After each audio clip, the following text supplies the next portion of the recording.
ما تيجي اخليك تشغل دماغك شويه. تخيل ان احنا عندنا 7 كواكب وفي حراميه بيتحركوا ما بينهم، واحنا مطلوب مننا نقبض عليهم، واحنا والحراميه بنتحرك من الكوكب لاي كوكب جنبه، ولازم احنا الاثنين نفضل نتحرك، وحركتنا احنا الاثنين بتحصل في نفس الوقت، ومطلوب منك تقفش الحراميه دول في 10 تحركات او اقل. علشان ابسط لك الفكره تعالى اديك هنت بسيط. تعالى نشيل الكواكب 1 و5 و7، هيتبقى لك 2 و3 و4 و6. هتلاقي الكوكب الوحيد اللي مشترك ما بين الثلاث كواكب اللي على الطرف هو الكوكب 3. فالحراميه يا اما هيبداوا من كوكب 3 يا اما هيبداوا من الكواكب اللي على الطرف، بس برضه هيعدوا على كوكب 3 في نص الطريق، وده معناه ان يا اما هيبداوا من الكوكب ده يا اما هيوصلوا له بعد تحرك واحد. فاحنا هنستنى عند اي كوكب من الاطراف، واول لما يتحركوا الكوكب 3 نقفشهم على طول. بس بعد ما نضيف الكواكب اللي احنا لغيناها الموضوع هيبقى اصعب بكتير. وقف بقى الفيديو وحاول تفكر في حل المشكله. لو بصيت على ترتيب الكواكب هتلاقي ان الحراميه بتتحرك من كوكب فردي لزوجي او العكس. تعالى نتخيل ان هم مثلا نزلوا في كوكب زوجي، احنا هننزل على كوكب زوجي وليكن 2. لو لقيناهم يبقى قفشناهم، لو ما لقيناهمش يبقى هم اكيد يا في 4 يا في 6. نروح احنا بقى ل3،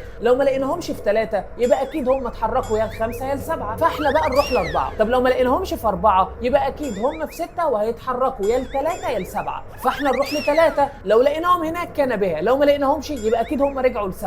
نروح احنا رايحين ل6 علشان ما يبقاش قدامهم مفر غير ان هم يرجعوا ل6 تاني ونقفشوا. طب افرض بقى هم نزلوا على كوكب فردي، فكر بقى فيها وقول لي في الكومنتات.